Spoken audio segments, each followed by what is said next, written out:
And to talk about all of that, the two chairs of the intelligence committees are here with us this morning. It's rare for a Republican and a Democrat to appear together anymore in Washington, which is just another sign of the partisan divide, but two who are willing to do that. California Senator Dianne Feinstein, she's in San Francisco. Michigan Congressman Mike Rogers here in the studio. They chair the two intelligence committees. And Senator Feinstein, I want to ask you about what Samantha Power has just been talking about. But first, I have to ask you about this situation we have now, this thing that's blown up in the NFL. One of the players for the 49ers, your hometown team, Ray McDonald, charged with felony assault on his wife, yet he will be in the starting lineup out there today. How do you feel about all this and what's happening in the NFL? Well, I think I can speak for all of the women in the Senate by saying we're surprised, amazed, and very resolute to do something about it. Having said that, I'm an old 49er fan. I remember the glory days of the Niners when I was mayor, 5 Super Bowls, terrific team. What's happened, excuse me, is a dramatic growth in violence. And I think if you combine violence with alcohol in a social setting, you get a very unpredictable result. I think there is no place for this, period. I believe very strongly that if a player is arrested, they should be suspended. And if they are convicted, that ends it. And I know there are contracts, but this has gone on too long. It is getting too bad. And these teams have to set an example for the rest of society. Football is a major sport. The NFL is a great league. I've known Pete Rozelle, I know Roger Goodell a little bit, but there has to be a strength in the league, and they have to project the values of what's right and what's wrong.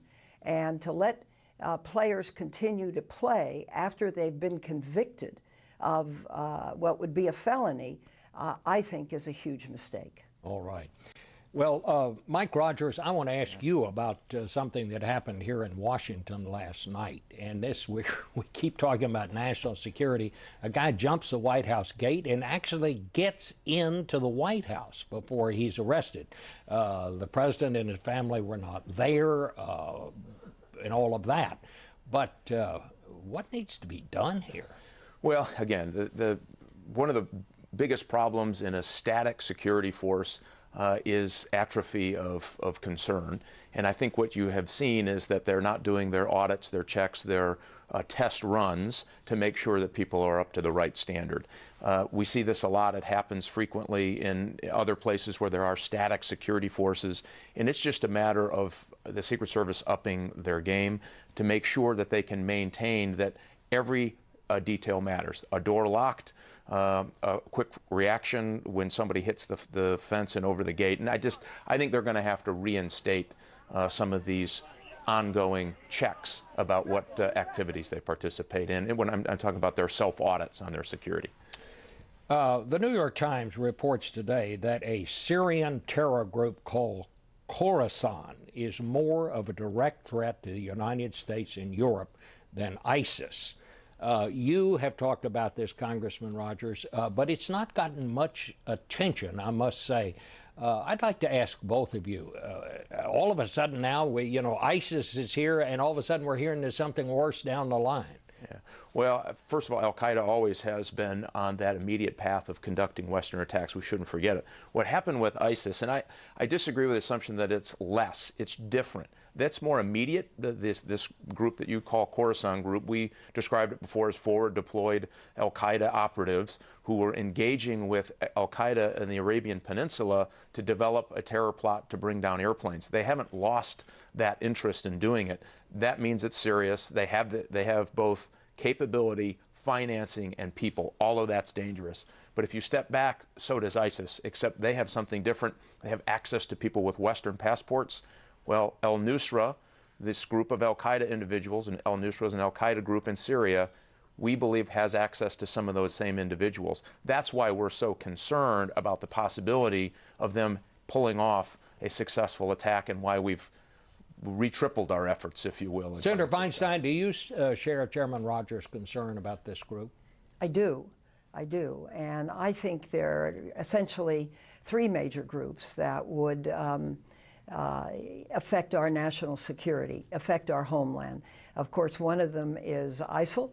Another is AQAP coming out of Yemen that has a bomb that goes through magnetometers, has tried to get 4 of those on different occasions into our country. And there is ISIL. Each one of these is capable one day, some sooner than later, of a strike against our country. So this is not a good situation. With ISIL, in my view, at least, it's a little more complicated. This aims to be a country, a caliphate. It has a third of Syria already. It's occupied some 14, 15 cities in Iraq. It beheads, excuse me, it beheads children.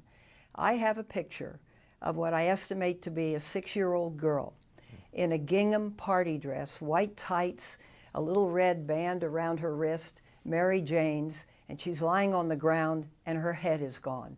This could be an American child, it could be a European child, it could be a child anywhere.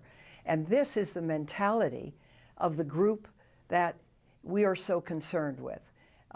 They have killed thousands, they are marching on, they have an army, they're well organized.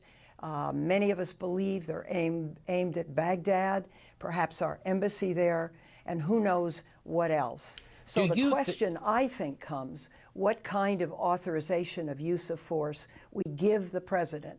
And when we go back after the election, that has to be a major point of debate. Well, let me ask you this then. The president keeps stressing there will be no ground troops involved in this. You heard me talking to Samantha Power about this very thing. Is the president boxing himself in here by stressing what we're not going to do? Should he be talking more about what we may have to do and that we have to do what's necessary here? Well, the president, excuse me, has a strategy. That strategy, I think, had something that was very special.